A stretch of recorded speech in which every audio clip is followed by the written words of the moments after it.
Alors la question de Dan.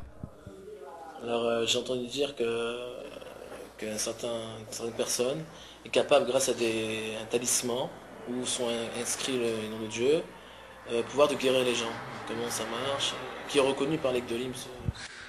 Oui, absolument. Donc c'est très clair. C'est marqué très, dans plusieurs endroits dans la Gemara, entre autres dans le traité Shabbat, qui parle d'une question très importante. Est-ce que j'ai le droit de porter un talisman au Shabbat? Parce que, après tout, c'est une chose extérieure, c'est pas un habit. Alors si quelqu'un porte à l'extérieur, je parle à l'extérieur, dans le domaine public, où il n'y a pas de hérouv, ou sortir du domaine privé ou domaine public, on n'a pas le droit de porter des choses Shabbat. Un mouchoir à l'extérieur, c'est interdit. Et si c'est le domaine public, c'est interdit d'oraita, c'est très grave. Alors, Agma pose la question est-ce qu'on a le droit de porter un talisman? La réponse c'est un talisman mina mumche, c'est-à-dire d'un spécialiste, c'est un vrai, qu'on sait que ça marche. Alors, oui. Et la Agma donne des critères là-bas. Je me souviens bien, c'est que 3 fois, pour 3 personnes différentes, pour 3 maladies différentes, on a dit que non, c'est pour la même maladie, mais 3 fois sur 3 personnes différentes, ça marchait. Alors, on sait que c'est un vrai talisman. Comment ça fonctionne? C'est très simple. On est inscrit des noms de Dieu, c'est-à-dire des noms d'anges. C'est à peu près la même chose. D'accord. Les anges, ce sont des envoyés de Dieu, ce sont des réalisations de volonté de Dieu. D'accord. Quand Dieu veut une chose, alors il y a une sorte de force qui part et qui fait. Cette force, on appelle ça un ange. Et ça marche. Et maintenant, d'après le niveau de la personne, il peut utiliser des forces qui sont plus ou moins hautes.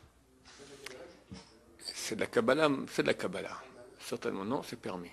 C'est complètement permis, mais il faut être au niveau. Je me souviens, ouais, hélas, j'en pleure jusqu'à aujourd'hui. Mon Chavruta, mon compagnon d'études pendant près de 15 ans, il avait reçu de sa famille un talisman qui était écrit par Chacham Yehuda Aftaya. Chacham Yehuda Aftaya, c'était un des géants de Kabbalah et de guerre contre les démons, contre les exorcistes, tout ça, ici à Jérusalem, qui était d'origine d'Irak. C'était un élève du Ben Ishraï. Un monsieur énorme qui a écrit un livre, je l'ai cité ici dernièrement, il s'appelle Aruchot Mesaprot. Les esprits racontent. Il raconte toutes ses expériences, comment il fait pour exorciser les gens. C'est passionnant. Je crois qu'on peut le trouver encore dans le commerce, à ne pas lire la nuit. Dans le noir. Non, quand on est pour. Mais c'est passionnant, d'accord. Il dit, en date du ta-ta-ta-ta-ta, quelqu'un est venu me voir, et je suis en contact avec le Dibouk, une âme qui est rentrée en lui. Il a réparé même l'âme de Shabtai Tzvi, le faux messie est revenu. Il raconte des histoires passionnantes. Et si je me souviens bien, je sais pas ça, si je me souviens bien, tous ses enfants sont morts. Que ces forces-là, les forces négatives se vengent. Maintenant, lui, il a écrit un talisman pour qu'une femme ne fasse pas de fausses couches. C'est dans un parchemin comme ça, c'était dans une seule ceinture que la femme mettait sur son ventre. Et plusieurs fois, il a prêté à des gens, et toujours la femme finissait bien. Il fallait enlever dès que commençait l'accouchement, parce que si elle garde pour l'accouchement, elle ne pouvait pas accoucher. C'est arrivé une fois, elle a oublié de l'enlever, et le gosse, il a sorti, il ne veut pas sortir, les médecins commencent à paniquer. À la fin, il s'est rappelé, hop, c'est enlevé, tu sais qu'il est sorti en une seconde, le gosse.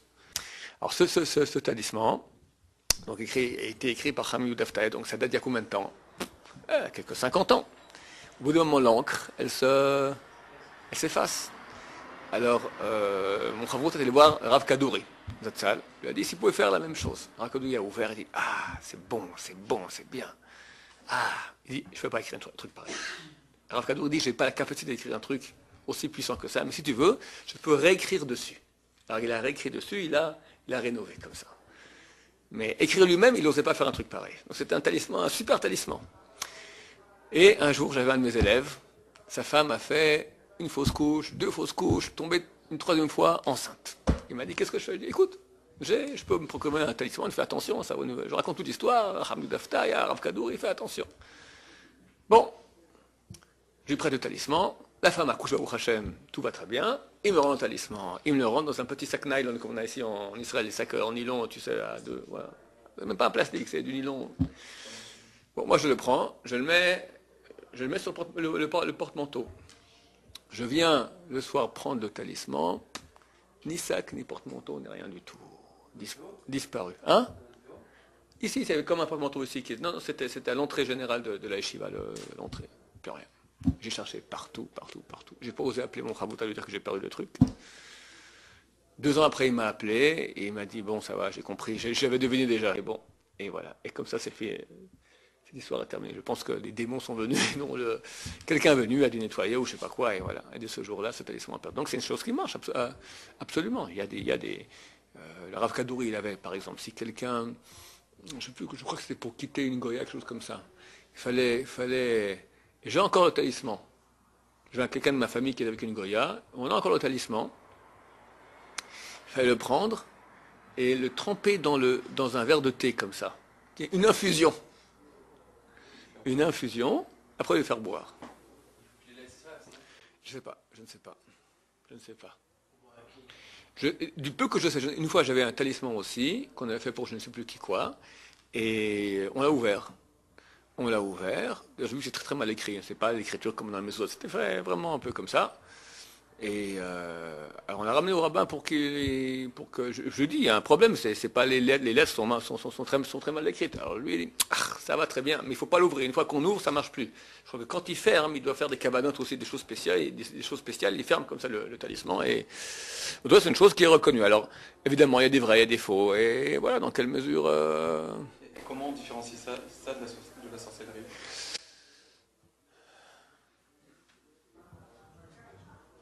Il y a des forces.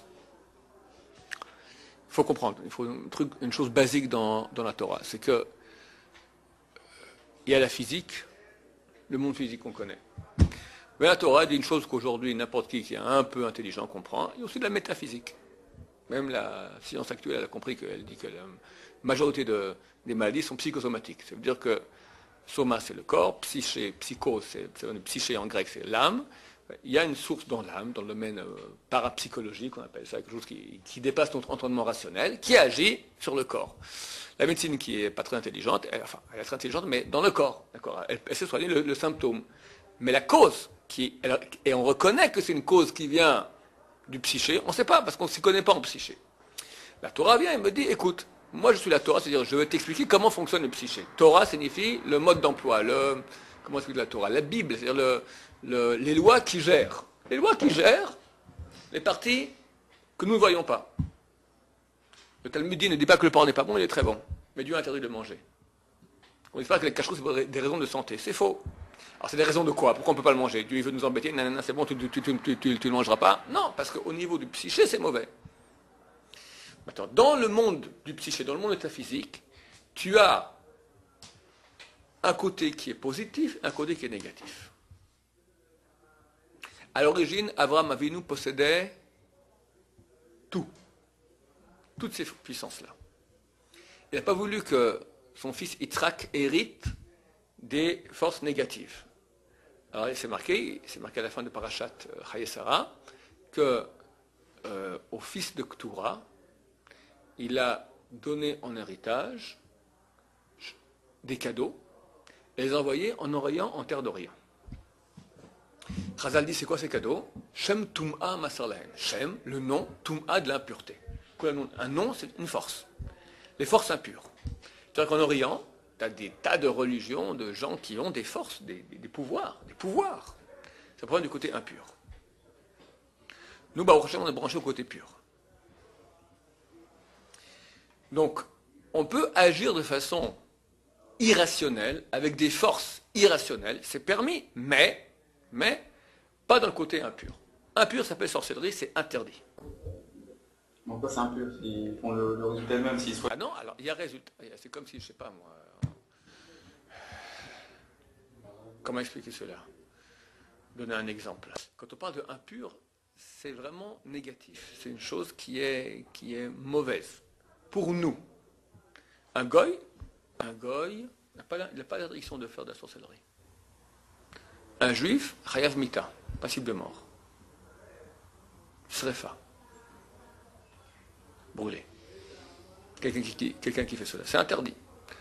Pourquoi? Parce que nous, au niveau de notre âme, qu'on est branché directement avec la source, qu'est-ce que tu vas commencer à utiliser des forces à dessous?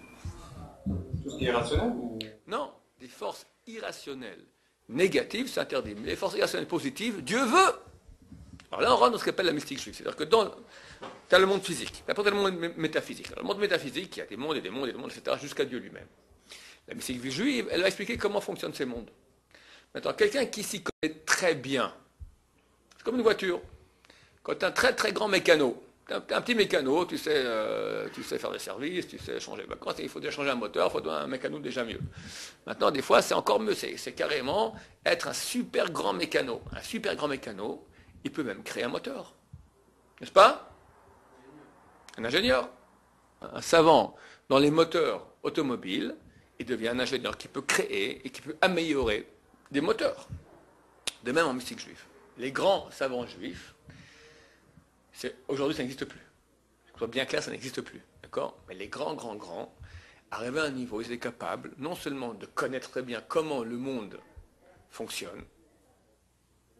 Il faut que j'explique. En Kabbalah, il y a deux parties. Il y a Maaseh Merkava, Maaseh Bereshit. Maaseh Merkava, comment Dieu il est. C'est-à-dire le Maaseh, c'est la traduction, le Maaseh, l'action Merkava du chariot céleste. Qu'est-ce que c'est que le chariot céleste? Qu'est-ce que c'est que Dieu? Où il est? Comment il est? Comment?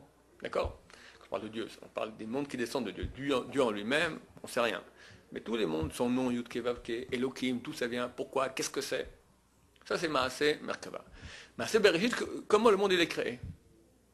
Il y a un livre qui a écrit Avraham Avinu, qui s'appelle Sefer Yetzira, le livre de la création. C'est marqué dans Chazal, dans tous les écrits, que dans la Gemara, d'accord, qu'il y avait des rabbinim qui utilisaient Sefer Yetzira, qui utilisaient le livre de la création. Pourquoi? Parce qu'ils connaissaient très bien comment le monde est créé. Alors, tu sais très bien comment le monde est créé, tu peux aussi créer toi-même. Ils créaient. Le Talmud raconte qu'il y avait deux rabbins que tous les vendredis, pour Shabbat, ils créaient un mouton. Chawat Shabbat. Et il y a des questions, est-ce qu'on doit l'égorger, oui ou non? Quel bracha on fait? La Gemara parle d'hommes qui ont été créés par des êtres humains. Un jour, il y a un homme comme ça qui vient vers un des rabbins, je sais plus, Rabbah ou Rav. Pardon? Dans la Gemara. Et Rava, le Rav, lui parle, et voit que l'homme ne répond pas. Ah, ça va, c'est un de ceux que mes copains ont créés. Il a compris tout de suite. Si, effectivement, on n'arrive pas encore au niveau à faire quelqu'un qui parle. Ils ne sont pas arrivés. On voit Elisha, il a réussi à ressusciter un enfant. Donc il y a des pouvoirs. Il y a des pouvoirs, c'est certain. Plus tu es de haut niveau, plus tu peux. Nous, aujourd'hui, on a un niveau nul.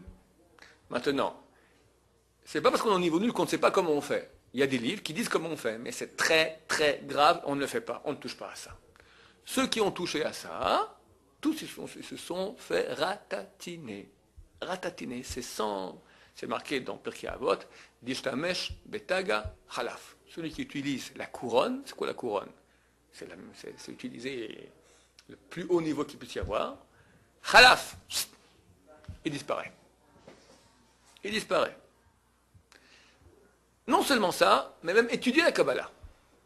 Parce que c'est passionnant, on dit, la Kabbalah, la Kabbalah, la Kabbalah.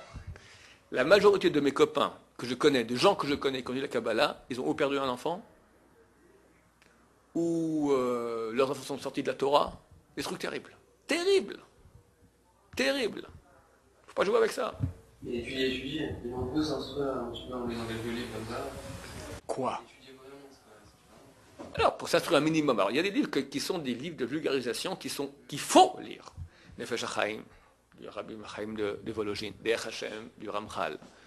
Des livres comme ça qui sont des livres de pensée, c'est tout. Qui t'expliquent maintenant un peu qui, quoi, comment ça fonctionne. Et ça, c'est nécessaire, sinon tu vis comme un singe. Tu mets tes TF, tu mets tes et pourquoi, qui, quoi, comment, un peu, qu'est-ce qu'on fait ici?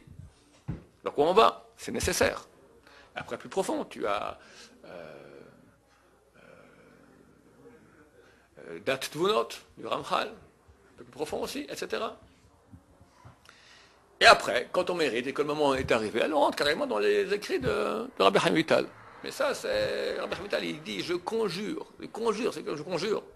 Rabbi Chaim, il te fait jurer de ne pas lire ces écrits-là, celui qui n'est pas au niveau de. Et il te fait une liste là-bas, que bonsoir. Et tu vois qu'il y en a qui ont touché à ça, malgré tout, ils sont brûlés les doigts. Ça, c'est Kabbalah étudié maintenant. Utilisé Kabbalah Maasit. Je vais raconter l'histoire, non? Pas la raconter plusieurs, je vais la re-raconter. Moi, mon arrière-grand-père, le Rabbi Shlomo Moussaïov, il avait la plus grande bibliothèque du livre de Kabbalah au monde. C'était un adorateur de la Kabbalah. C'était un Talmid Chacham, mais pas un grand. Mais c'était un Talmid Chacham. En tout cas, il avait de l'argent, il faisait beaucoup de chesed aussi, il avait la plus grande. Et bon, il est décédé, après un héritage, par-ci, par-là, tous les bouquins, peu à peu, bon, on ne sait même plus où ils sont, il y en a quelques-uns qui sont par-ci, par-là, tous ont été piqués, volés, etc., donnés à l'université, bon. Quand j'étais jeune, mon oncle m'a demandé de monter dans le grenier de mon grand-père pour prendre, il y avait là-bas un petit Sefer Torah. J'étais agile, je sortais de l'armée, je grimpe, j'entre dans le grenier, je farfouille, puis tout coup je vois une enveloppe noire, comme dans les enveloppes pour papier pour développer les photos, vous savez, des enveloppes toutes noires. Si on fait un travail un peu dans les labos photo, tu as un papier qui est sensible à la lumière, donc il faut une enveloppe qui soit en plastique tout noir. Scotché, marqué dessus, Kabbalah Maasit, donc la Kabbalah d'action, comment faire carrément, les miracles, les trucs, d'accord? Rabbi Chaim Vital. Oh là là là là là là. Je venais faire tchouva, tu sais, quand tu viens de faire tchouva, t'es chaud pour ces trucs-là, ça t'excite au maximum. Je demande à mon oncle, t'as vu, qu'est-ce que c'est ça? Il a sauté, il m'a pris ça des mains, zip, et j'ai plus jamais revu cette enveloppe. Oh Hachem, heureusement. Imagine que j'aurais commencé à jouer au malin. J'ai un cousin de ma femme qui étudie la Kabbalah l'après-midi. Il étudie chez un kabbaliste qui est un vrai de vrai.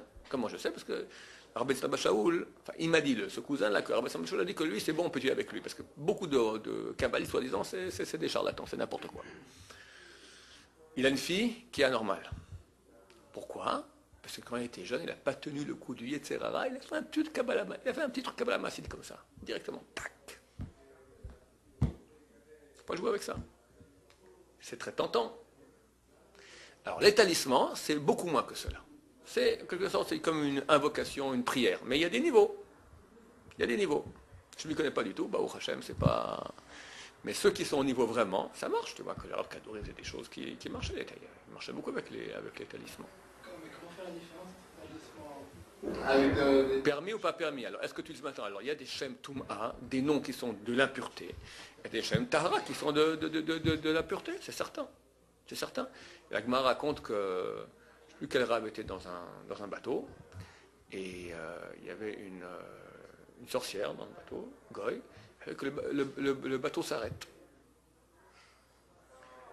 Alors, lui, il a rappelé un nom, et le bateau est reparti. Ils ont fait la bagarre comme ça, en Shem Toum'a et Tahara. Voilà, ça existe. C'est des choses que nous, on ne connaît pas, mais c'est certain que ça existe. Il vient de raconter maintenant, il y a une histoire. Une histoire que, au sentier, un juif est allé voir un marabout pour maudire le juif d'en face. Et le lendemain, le marabout l'appelle, viens, reprends les photos, tout ça, je ne veux pas. Qu'est-ce qui se passe? Je ne sais pas, j'ai commencé à faire des incantations, le maudire, tout que j'ai vu cette personne, j'ai vu porter une boîte noire ici, j'étais immobilisé, je tremblais, je ne pouvais plus rien faire, je ne sais pas ce que c'est ce truc-là, je ne vais pas m'occuper de ça. La Kedusha, ça fait fuir la Touma. C'est pas pour nous, ça, on ne touche pas à la Touma.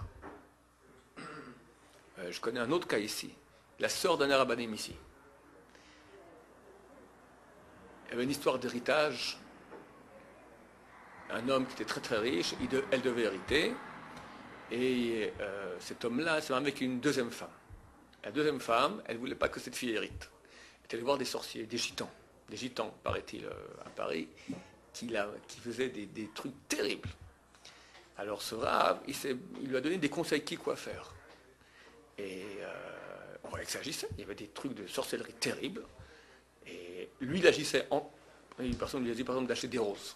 Que les roses, ça attrape les trucs, les forces impures qui viennent, tac. Acheter des roses chaque jour, elles se fanaient le même jour. Et bon, des tas de trucs comme ça. Et à la fin, les gitans, ils ont eu peur. Cette femme aurait dû être morte depuis très longtemps. Elle survit. Donc il y a des pouvoirs. Alors, nous, on n'a pas le droit de toucher la sorcellerie, c'est complètement interdit. Mais que ça existe, que ça marche dans la Kedusha, c'est certain que ça marche. Maintenant, le meilleur moyen, c'est la prière. La prière. Oui.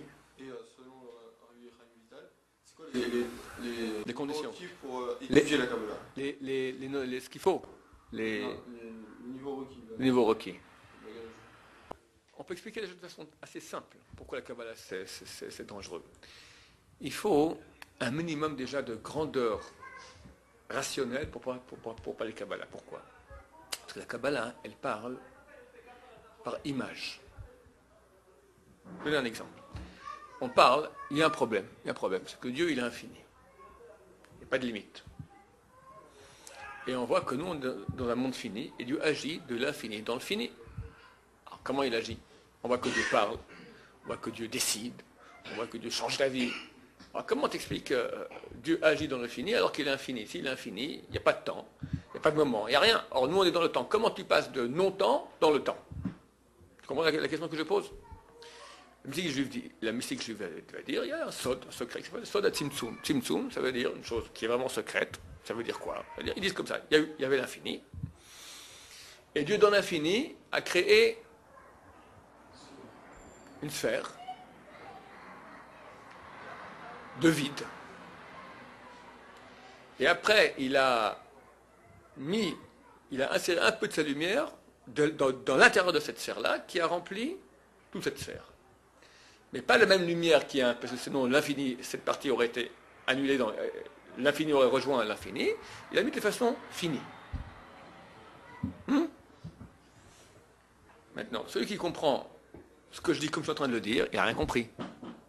Et puis s'imagine, il y a l'infini, il y a une sphère. Et il peut voir une sphère dans l'infini. Tu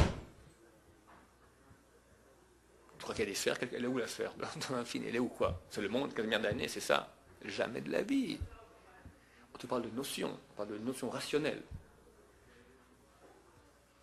Alors celui qui va commencer à voir, il va voir une sphère, puis il va voir un cave, il y a une ligne qui descend jusqu'au centre, il voit des choses comme ça. C'est certains qui se plantent. Alors c'est pas comme ça? Oui, c'est comme ça, mais c'est pas comme ça. C'est comme ça, mais ça c'est un exemple de la réalité telle qu'elle est. Et on n'a aucune idée de la réalité telle qu'elle est. Arriver à parler des choses en sachant que ce sont des exemples et pas la réalité, il faut un niveau. C'est comme la question classique que demande, on dit... La Torah, elle est comme ça. Oui, toute la Torah, elle est comme ça, mais il faut arriver à ce qu'on appelle un lambda. Un lambda, ça veut dire arriver à comprendre. Regarde, on te donne un cas, la Gemara très simple, de jurisprudence maintenant. D'accord? Alors, est-ce que tu parles du cas ou tu parles maintenant du principe qu'évoque le cas? C'est ça? Il faut parler du principe et pas du cas. Ce qu'on fait ici à la Gemara, qu'est-ce que fait? Elle te fait grandir que tu arrives, comme au bout d'un moment, tu arrives à faire des nuances qui sont que dans la raison et pas dans la réalité. On te donne un cas de réalité, toi tu l'analyses, t'en ressors les principes et tu commences à travailler avec les principes. C'est pour ça que c'est dur la Gemara. Quand tu viens te caler avec cela, tu peux commencer à parler de choses qui sont très spirituelles dans les principes. Je vais commencer à expliquer par exemple. Quelqu'un demandera, qu'est-ce qu'il y avait avant Dieu? Qui a créé Dieu? Question de tous les enfants. On dit Dieu est infini. Un enfant, qu'est-ce qu'il pose comme question après qu'on dit que Dieu est infini? Hein? Oui, mais il dit, mais avant. Non, il a toujours été. Non, la question des enfants. Ouais. Est-ce que Dieu est né? Quand est-ce que Dieu est né? Alors, il a toujours été. Oui, mais avant. Non, il a toujours été. Bah, tu as des grands enfants, des gens qui sont adultes, qui ne comprennent pas. Ou est-ce que Dieu peut créer une chose qu'il ne peut pas faire? C'est normal de pas comprendre. Tout à fait. Du moins qu'on comprend qu'on ne comprend pas. Alors, on peut commencer déjà, c'est déjà un très bon niveau. Maintenant, il y a un deuxième problème, c'est qu'on a une tendance à imaginer. À imaginer. On va parler de lettres, on va parler de lumière, et les gens, ils s'imaginent. Et c'est faux, parce qu'il n'y a pas d'image. Yud Kevav, qui est le nom de Dieu. Alors, tu crois que vraiment dans le ciel quelque part, tu as des lettres comme ça qui se tiennent dans le ciel. Tu dis la Torah, elle est faite pour les gens simples et pour les génies. Oui. Quand dans la Torah, on parle de la main de Dieu, de la bouche de Dieu, comme ça. Il y a quelqu'un de simple. C'est difficile pour eux de faire la différence. Ah, un enfant, il comprendra la main de Dieu. Un enfant plus que Rachid dit sur place. Rachid il parle aux enfants, d'accord? Il parle aux génies et aux enfants aussi, mais dans le langage enfant aussi. Il va dire, alors il dit, on parle de façon humaine, pour que les gens puissent comprendre. Mais c'est certain que Dieu n'a ni yeux, ni main. C'est marqué la main de Dieu. Alors c'est un mensonge, c'est une symbolique, c'est pas une symbolique, c'est une réalité. La main de Dieu, bien sûr qu'il y a une réalité de main de Dieu. Mais pas ta main, ni ma main, ni la main, c'est la main de Dieu. Qu'est-ce que c'est? Surtout pas imaginer. Or, est-ce que tu arrives maintenant, quand je te dis la main de Dieu, à imaginer que ce n'est pas la main de Dieu? Très dur.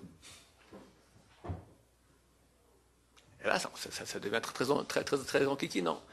Et quand on parlera maintenant de relations sexuelles au niveau divin, parce qu'il y a un côté féminin et masculin, et la Kabbalah elle rentre dans les détails. Alors t'imagines maintenant, tu es en train de parler des choses les plus saintes qu'il puisse y avoir, et ta tête elle est où? Ah, il faut être sacrément pur. Tu comprends? Tu commences à comprendre.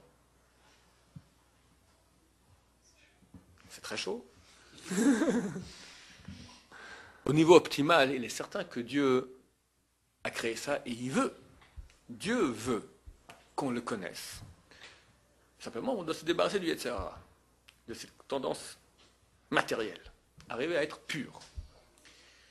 Et Dieu veut qu'on arrive à un niveau où on fait même Kabbalah Maasit. Parce que, quelque part, Dieu veut nous donner le maximum de lui-même.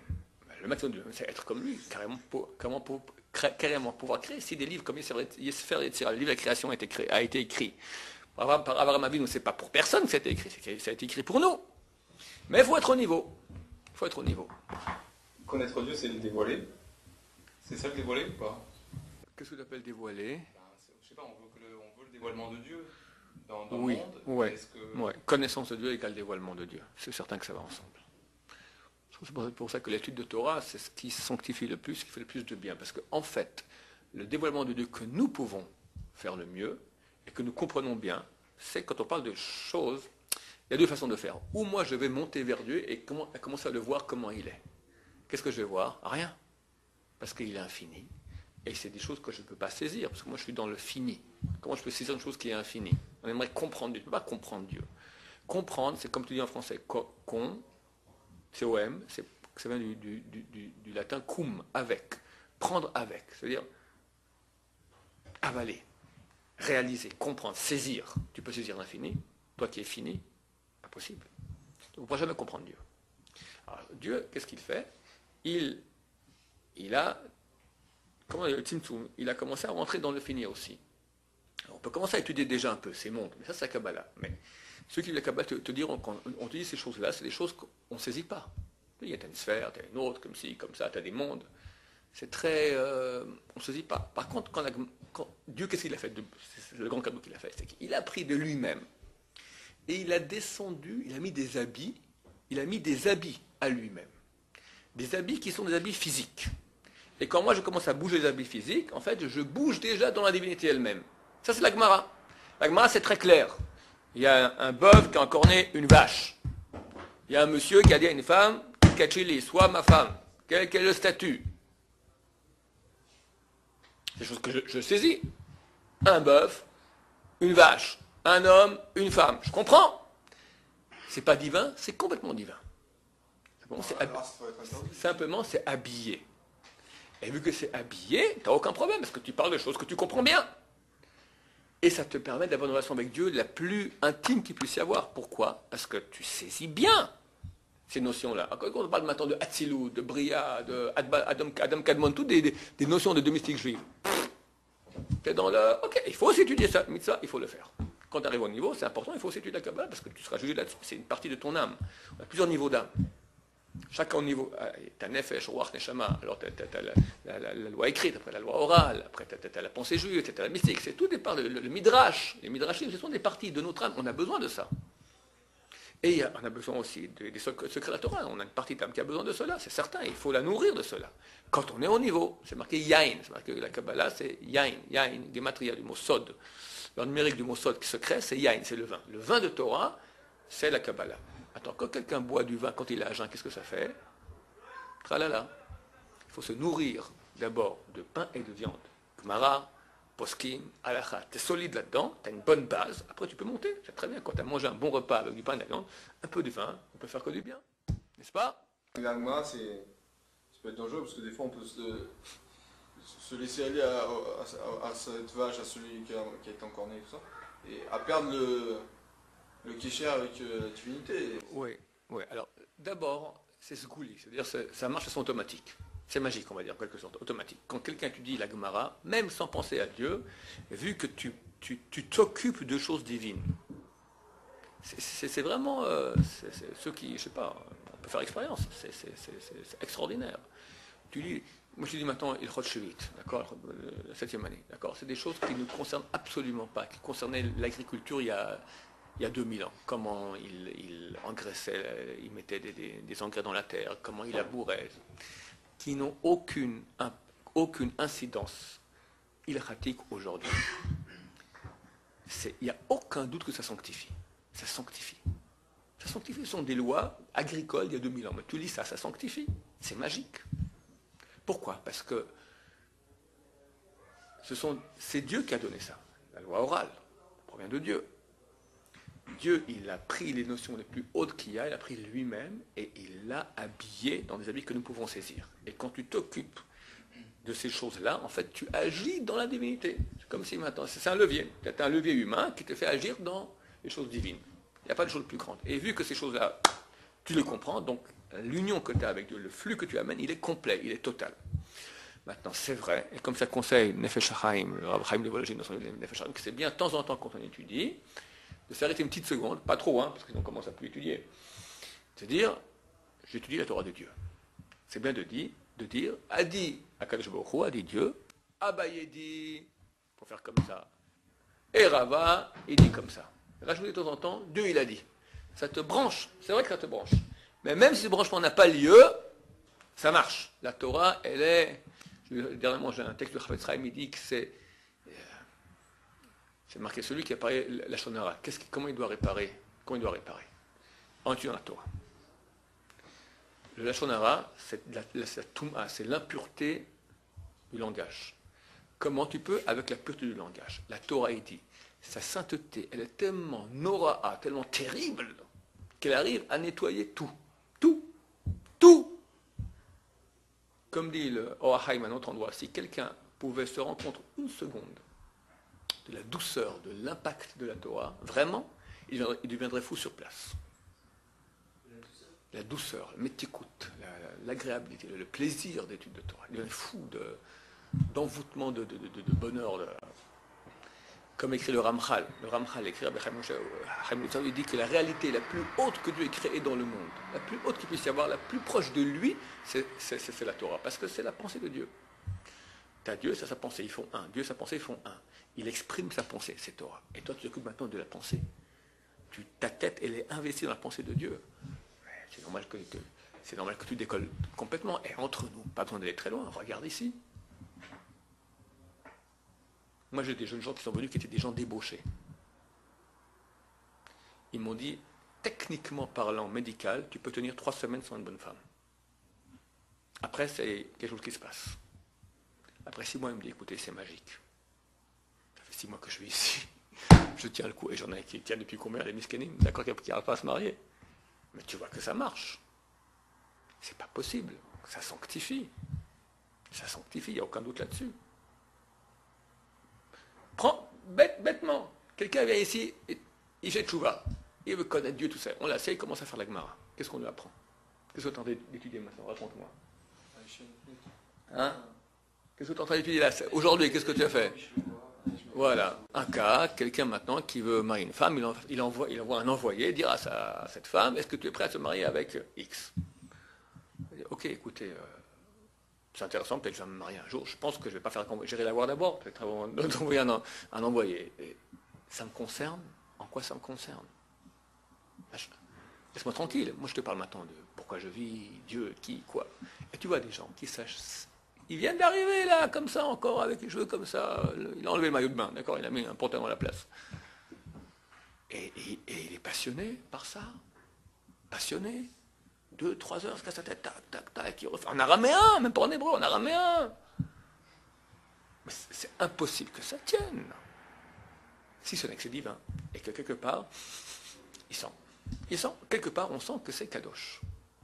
Baruch Adonai, l'homme, amen.